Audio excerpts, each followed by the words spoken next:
Dober dan, lep pozdrav vsem skupaj, hvala lepa, ker ste se današnje novinarske konference udeležili.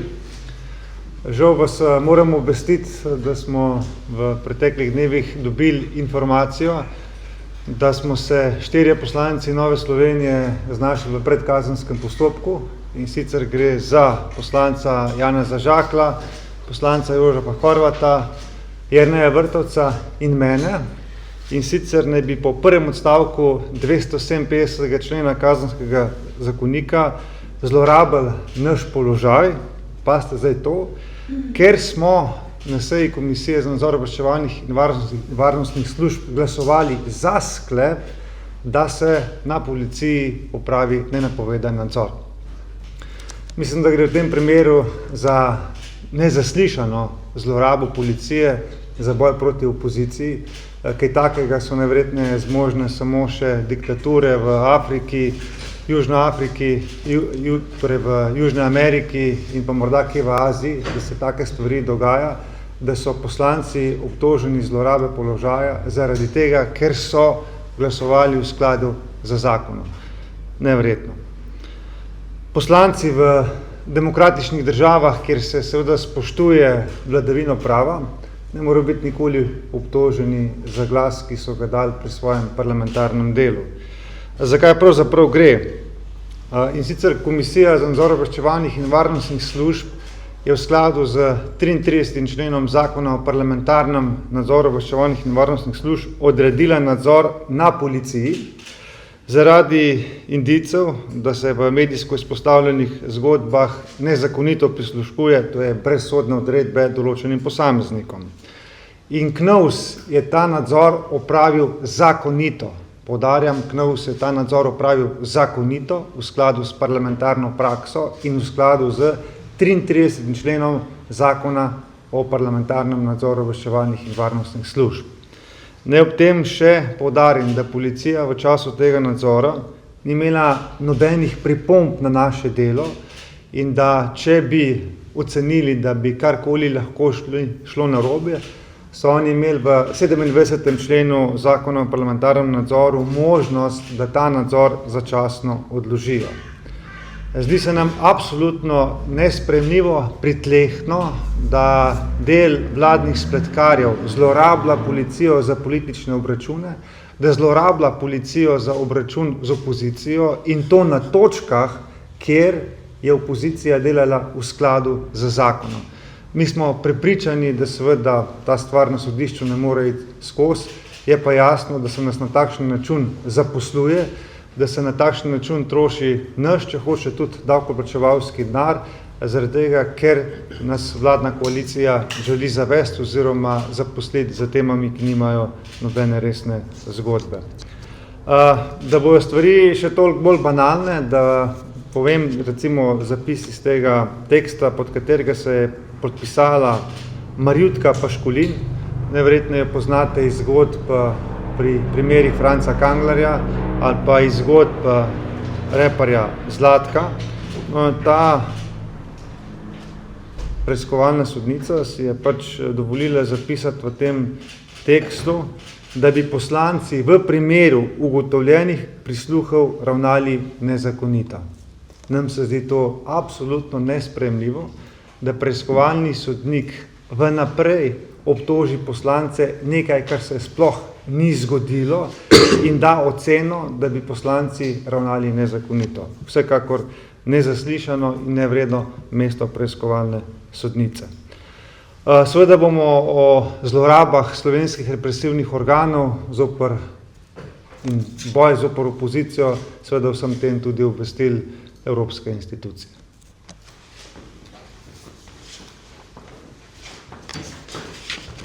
Še jaz povem na začetku, lep pozdrav, da je Komisija za nadzor obveščevalnih in varnostnih služb komisija, v kateri ima opozicija večino. Po zakonu, in to ni nezakonito, če izglasujejo sklep večina poslancev opozicije. Seveda pa očitno koalicija tega še ne razume in v bistvu problematizirajo tudi to. Kot je bilo že rečeno, KNOVS ima po 33. členu zakona pravico in dolžnost opraviti nadzor v primeru, da nekdo javi, recimo nek državljan javi, da ima občutek, da se nad njim izvaja nezakonito prikrite preiskovalne ukrepe. Zdaj bi pa šel na terminsko določeno, se pravi 3. novembra je bil sprejet sklep o imenovanju pooblaščene skupine. 4 koalicijski poslanci, ki so bili prisotni na seji, so zakonito izglasovali ta sklep. 7. novembra 23 smo šli v nadzor in sicer tako, kot predvideva poslovnik, mora biti prisoten vsaj eden izmed koalicijskih poslancev, da nekako nadzira opozicijske. Mi smo šli 2 koalicijska, 2 opozicijska. In od 7. novembra, se pravi do 24. aprila, je bila ta zadeva skrita za javnost, nihče ni vedel ne o številkah, o ničemer. 24. aprila je pa necenzurirano objavilo to informacijo, se pravi pol leta je bilo potrebno, očitno so bile neke druge kot kršenje zakona, ampak je bilo to čist političen vzgib in opozicijski poslanci do danes še nismo bili zaslišani v tem predkazenskem postopku, medtem ko sta bila 2, po mojih informacijah 2 koalicijska poslanca in strokovna sekretarka komisije so bili že zaslišani. Kaj nam očitajo, nekaj ste že slišali. Prva stvar, ki bode v oči in je znak ali nepoznavanja, ampak če sodnica ne pozna zakona, je to njen problem, v bistvu, da je predsednik neutemeljeno sklical sejo. Glejte, odkdaj, vas vprašam, odkdaj je presoja sodne veje oblasti, kaj je upravičeno, pa kaj ni. V bistvu imam pa kot predsednik delovnega telesa diskrecijsko pravico, da skličem sejo, če je nujna, je pač sklica naprej kot 14 dneh. Še celo imam pravico glede na naravo dela KNOVS, ter v primeru, da je potrebno hitro ukrepanje, da lahko v nujnih primerih kot predsednik KNOVS-a skličem sejo ali ustno po telefonu ali pisno in tudi ni mi treba nobenega gradiva predložiti. Ta seja, kot rečeno, na kateri smo imenovali pooblaščeno skupino, je bila sklicana 30. oktobra, 3. novembra so bili prisotni 4 člani opozicije, 3 so se pa pač opravičili, en že 30. oktobra, druga 2 pa popoldne pred sejo.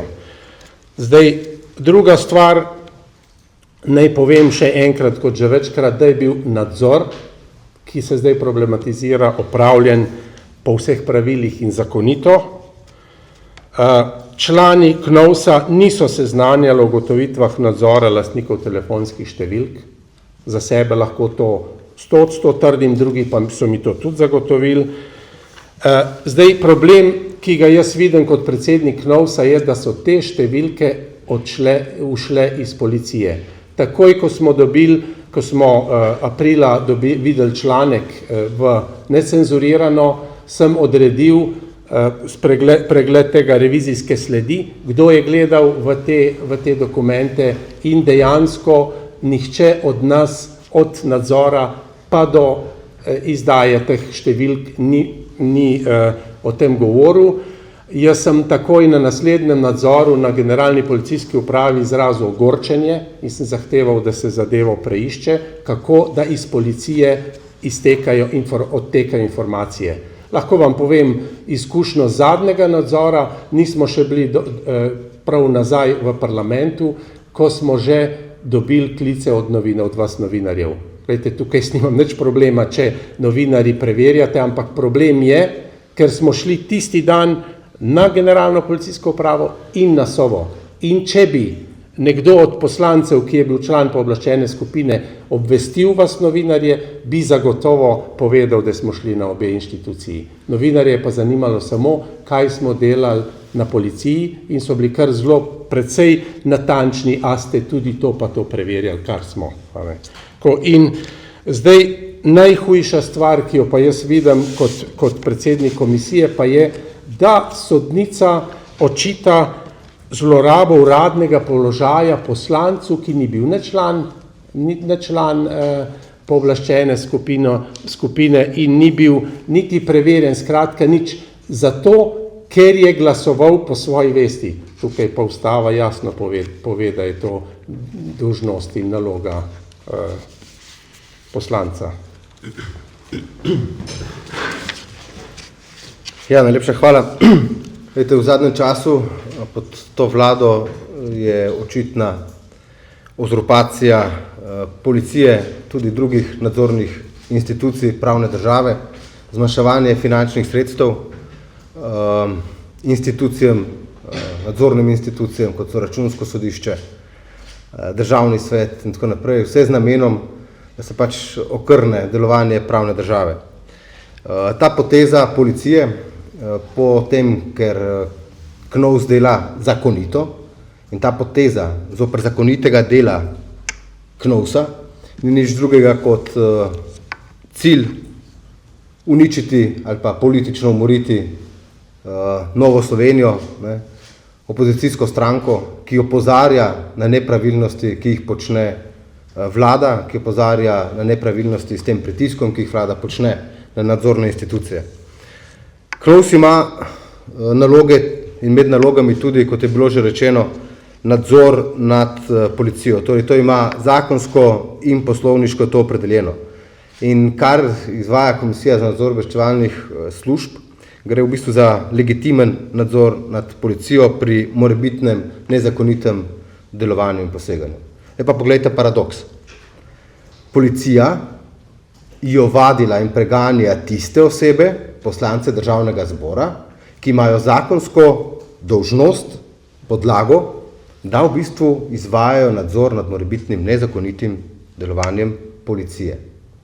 Kaj je tukaj drugega, kot da gre za višji pritisk, ki je bil mogoče celo politično sprožen z enim ključnim namenom, in sicer zoper Novo Slovenijo. Jaz bi poudaril eno stvar, in sicer, da ima vsak državljan Republike Slovenije pravico, da KNOVS-u predloži predlog, da se preveri, ali se proti njemu nezakonito uporabljajo prikriti preiskovalni ukrepi. To je opredeljeno v 33. členu zakona o parlamentarni preiskavi. In dolžnost KNOVS-a je ta, da te predloge obravnava, jih sprejme v obravnavo in tudi s temi predlogi potem gre naprej.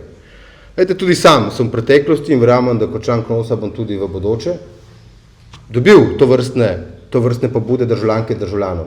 In logično je, da te pobude dajo tisti državljani in državljanke, ki se pa sami sebe zasledijo v medijih na podlagi medijskega poročanja. Ampak naša dolžnost za slehernega državljana, tudi člana politične stranke, ali Nova Slovenija, ali Gibanja Svoboda, ali kogarkoli drugega, je, da se to vzame v obravnavo in da se te stvari potem tudi preverijo. Torej, to, kar počne in kar je naredila Komisija za nadzor obveščevalnih in varnostnih služb, je bilo vse popolnoma zakonito. Vse ostalo pa gre za politični pregon zoper članov komisije, ki vestno in strokovno opravljajo svoje delo. Najlepša hvala. Vprašanja? Pozdravljeni. Mene zanima, če v tem konkretnem primeru se pravi govorite o tem, da so se pravi 4 člani KNOVS-a iz vrst Nove Slovenije, očitno se pravi ta tarča predkazenskega postopka oziroma predmet predkazenskega postopka zaradi tega, ker ste takrat v okviru tistega nadzora na generalni policijski upravi prinesli se pravi seznam 15 telefonskih številk. Mene zanima, lahko potrdite, da ste prinesli ta seznam telefonskih številk, na katerih so bile telefonske številke, se pravi gospoda Hajdinjaka, ki je v bistvu takrat že odstopil s čela Darsa po tistih medijskih razkritih, pa potem odvetnice Nina Zidar Klemenčič, kateri ime se omenja v aferi Sodna stavba, pa gospod Tonin, vašega nekdanjega državnega sekretarja na Morsu, gospoda Pavlina, lahko to potrdite in so se oni v bistvu sami pritožili, da oziroma izrazili domnevo, da se jim prisluškuje, oziroma kje ste dobili te informacije? So oni neposredno obrnili na KNOVS, da se jim prisluškuje? Zdaj, vaša intonacija je taka, da je problem, če bi Valentin Hajdinjak, Nina Zidar Klemenčič ali pa Damjan Jaklin, ne Pavlin, zaprosil in uporabil 33. člen zakona o parlamentarnem nadzoru varnostnih in obveščevalnih služb. In zaradi tega, ker so nekateri člani Nove Slovenije, jim ta pravica odpade. Zdaj, tukaj je zakon izjemno jasen.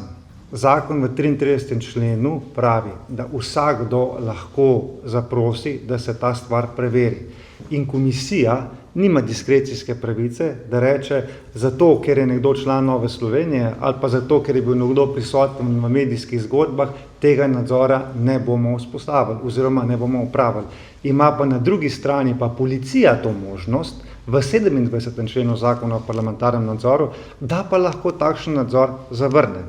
In je resnično smešno in skregano z vso zdravo pametjo, da smo mi obtoženi zlorabe položaja zaradi tega, ker smo nekaj naredili v skladu z zakonom, to, kar nam zakon nalaga, hkrati je imela policija tudi možnost, da bi ta nadzor zavrnila, pa ga ni zavrnila, torej tem potrebno iskati določene stvari na policiji, ne pa pri nas poslancih, ki smo to stvar opravili zakonito. Skratka, da bom tukaj zelo, zelo jasen.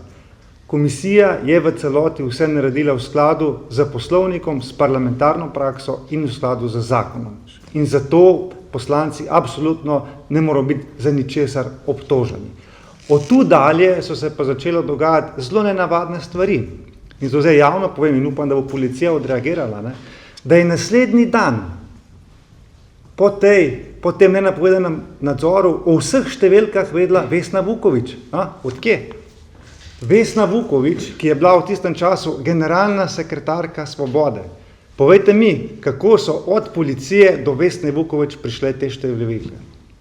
Jasno je, da je možno samo po eni poti, in to je, da jih je policija dostavila generalni sekretarki Gibanja Svoboda. Če to ni najbolj evidentna zloraba policije v politične namene, potem ne vemo, kaj je.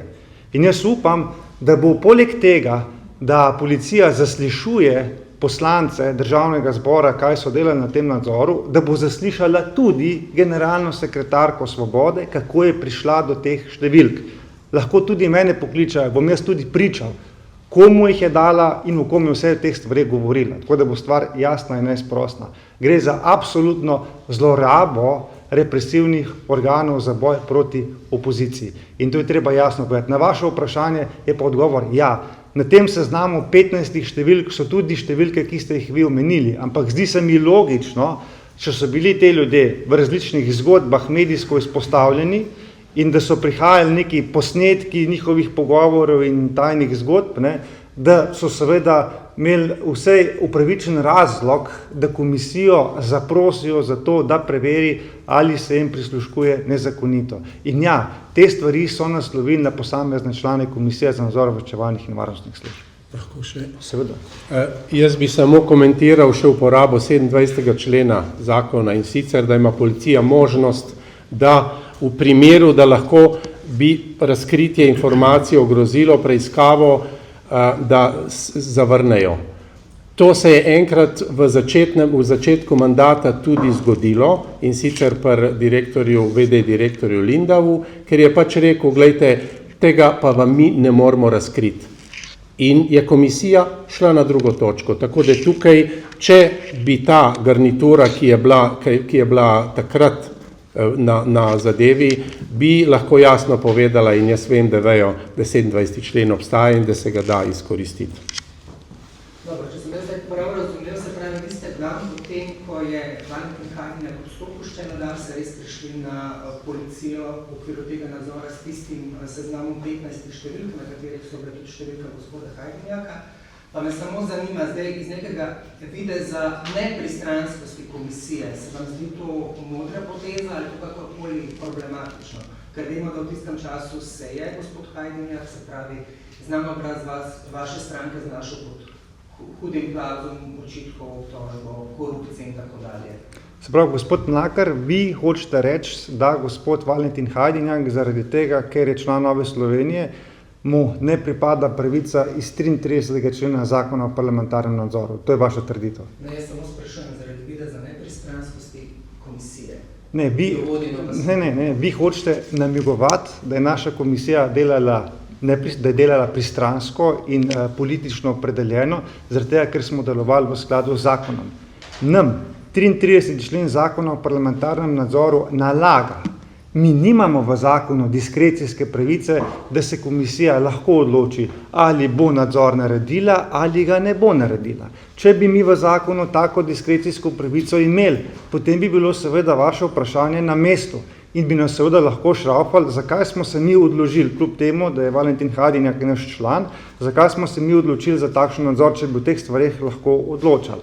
Ker pa mi v teh stvarih ne odločamo, ampak ima varovalko, ko v teh stvarih lahko jih na nek način zaustavi policija v 27. členu. Tako da morate vi vprašanje, ki ga naslavljate name, nasloviti na policijo, zakaj policija ni uporabila 27. člena zakona o parlamentarnem nadzoru, če je vedela, da smo mi vsi, oziroma vsaj dva v takratni nadzorni komisiji, vsaj dva člana Nove Slovenije sva bila tudi v tisti nadzorni komisiji, zakaj policija ni odreagirala in rekla, lejte, v tem primeru vam pa zaradi določenih stvari, ki so napisano v zakonu, v kakšnih primerih lahko to odložijo, ker bi to ogrozilo sam potek preiskave, tega niso naredili. Tako da vprašanje, ki ga postavljate vi meni, je praktično vprašanje za policijo.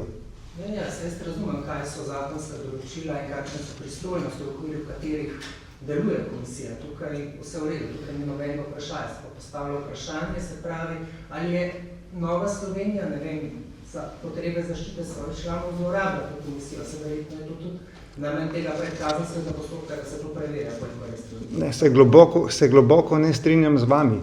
Zakaj bi pa Nova Slovenija zlorabila to? Veste, naša dolžnost je, da v tej državi preverimo, ali se nekomu prisluškuje nezakonito. In zakon tudi zelo jasno navaja, da člani komisije v teh ugotovitvah lahko obvestimo ostale ljudi, ki so nas zaprosili za te podatke, samo v primeru, kadar ugotovimo nezakonitost uporabe prikritih preiskovalnih sredstev oziroma kadar bi ugotovili nezakonito prisluškovanje. Če pa mi ugotovimo, da gre za zakonito prisluškovanje, da za to obstaja sodna odredba, pač smo dolžni v skladu z zakonom molčati. Če ugotovimo, da se ne prisluškuje, smo tudi dolžni v skladu z zakonom molčati. In mi smo se vseh teh zakonskih dolžnosti absolutno držali. Absolutno držali. In jaz moram reči, da sem v tem političnem prostoru v Sloveniji poslan z najdaljšim stažem služenja v Komisiji za nadzor obveščevalnih in varnostnih služb in moram reči, da pod vodstvom gospoda Žakla ta komisija resnično dela absolutno profesionalno. Nobenega političnega obračunavanja, vse stvari so bile narejene by the book, to, kar je potrebno narediti in je resnično ta komisija ves čas in tudi danes dela tako, kot ji nalaga zakon. Je pa jasno, seveda, in to ni prvi primer, veste, jaz, ki sem bil v preteklosti podoben predsednik Komisije za nadzor obveščevalnih in varnostnih služb, koalicija, zlasti kadar sta bila zraven Damir Črnčec pa Vesna Vuković, je to zelo pogosto uporabljala za boj proti opoziciji. Lete, jaz sem bil obtožen v primeru arbitraže, ker sem ugotovil, da Sova ni naredila nič narobe. Pa so me takrat obtožili in kazensko preganjali. Še neki drugih zgodb sem imel tudi na sodišču. Tako da tukaj je problem v tem, na katerega želimo danes opozoriti, da je absolutno narobe, da se policija uporablja za boj proti opoziciji. Če ima koalicija z nami problem, ne se sooči z nami v parlamentarni dvorani, tam na gor, v plenarni seji državnega zbora. Tam je priložnost za soočenje naših različnih političnih mnenj. Ne pa, da zlorablja policijo za to, da dela stvari, ki so smešne. Veste, vsakdo, ki to pogleda, vsak odvetnik, ki prime to v roke, se smeji, prav, da je poslanec obtožen zlorabe položaja zaradi tega, ker je glasoval v skladu z zakonom. To je res smešno. In da to obtožil Jožeta Horvata, ki ga je ta stvar res prizadela, ki je poslan z 20-letno tradicijo, da mu to stvar naredijo zdaj pred penzijo, je nezaslišano in nedostojno. Imate vi mogoče kakšne konkretne dokaze, ko ste prej govorili gospe Vuković, da naj bi ona videla ta seznam telefonskih številk, kako ste prišli do tega? Jaz bom te stvari povedal na policiji in mu tudi predložil dokaze. Še eno off-topic vprašanje.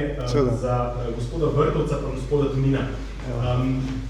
Vrtovec, nedavno smo slišali ene zelo zanimive stave na desni polovici političnega prostora. In sicer predsednik prvak SDS Janez Janša je stavil, da gospod Tonin več ne bo vodil na naslednjih volitvah. Gospoda Tonina smo to že vprašali. Zdaj še vprašanje za vas, kakšna je vaša stava, kdo bo vodil na naslednjih volitvah.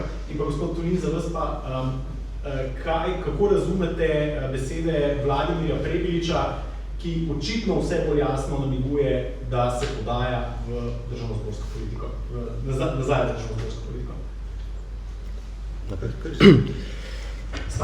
Stave. Ne gre za stave. Ne.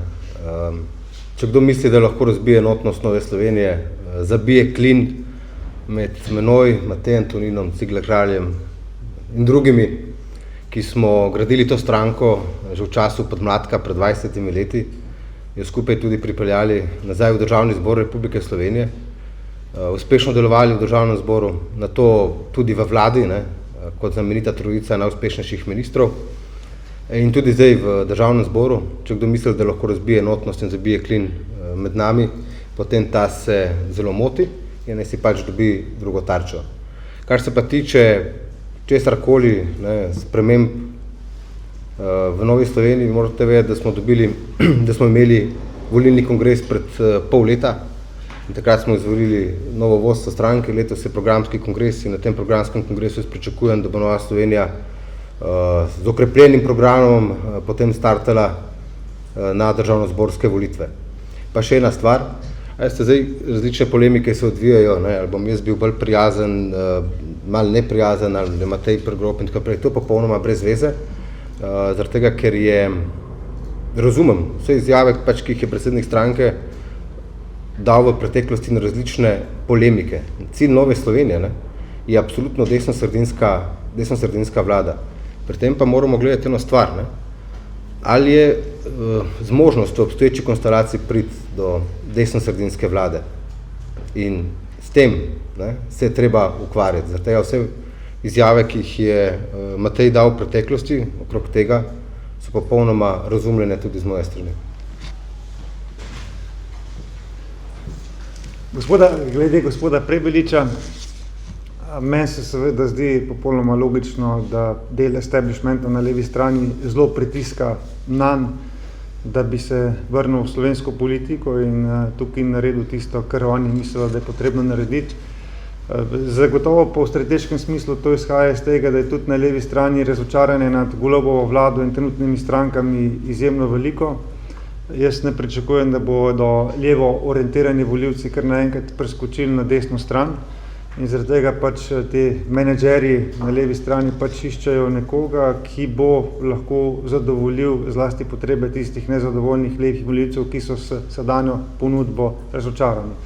In kot smo spremljali vse te raziskave javnega mnenja, se zdi, da gospod Prebilič lahko na levo stran prenese tam nekih 10 dodatnih mandatov, ki bi drugačno bili razdeljeni med vse stranke ali pa bili izgubljeni pod parlamentarnim pragom. Skratka, jaz mislim, da to v taktičnem smislu za levo stran je zelo logična poteza in tukaj ni nobenih pretresov. Je pa, bomo pa videli, ali bo gospod Prebilič na to pristal ali ne, ali se bo podal v slovensko politiko, kot sem ga včeraj poslušal, rekel, da še ni vse gotovo in da bomo videli, kako se bodo stvari vrtele.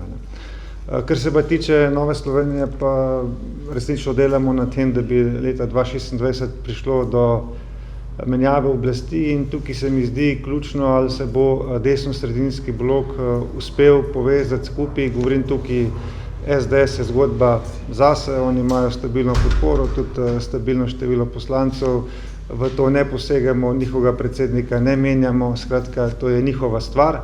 Kar se pa tiče vseh nas ostalih, se mi pa zdi, da bi bilo absolutno pametno in tudi učinkovito, če bi združili moči in se resnično borili za zmago na desni sredini. Edino to bi ustvaril nek nov moment, ki bi lahko pripeljali tudi do drugačnih rezultatov. Če bomo pa seveda delali vedno ene in iste stvari, ki so se v preteklosti pokazale kot dokazano neučinkovite, potem bodo tudi rezultati isti. Jaz imam še dve vprašanje na dve različni temi. Najprej nekaj dni pred najverjetnejšim sprejemom novele zakona o zdravstveni dejavnosti se je danes oglasilo 4000 zdravnikov, podpisali so pismo, v katerem svarijo pred posledicami tega zakona. Zanima me torej stališče Nove Slovenije. Druga stvar, ki me zanima pa je, ali boste podprli Diano Možino Zupanc kot kandidatko za varuhinjo človekovih pravic. Ta teden naj bi vendarle prinesel neko končno odločitev, ali ste se že odločili, ali boste podprli? Kandidatka se je danes dopoldne predstavila poslanski skupini. Mi bomo danes potem tudi na seji izvršilnega odbora še opravili poglobljeno razpravo. Mi se bomo tudi o teh stvarih odločili in vas bomo z odločitvijo ustrezno pravočasno tudi seznanili. Zaenkrat pa, dokler ne opravimo podrobne razprave tudi med poslanci, med člani izvršilnega odbora, ne moramo delati nobenih zaključkov, ker je bil takšen dogovor, da se bomo po tem, ko se kandidatka predstavi, opravili še sami poglobljeno razpravo in bomo videli, kje smo. Kar se pa tiče zdravstva, jaz pač za disclaimer, za uvod moram povedati, da je zdravniška zbornica že pred letom povedala, da ima Nova Slovenija na področju zdravstva najbolj celosten program, ki bi dal tudi konkretne rezultate.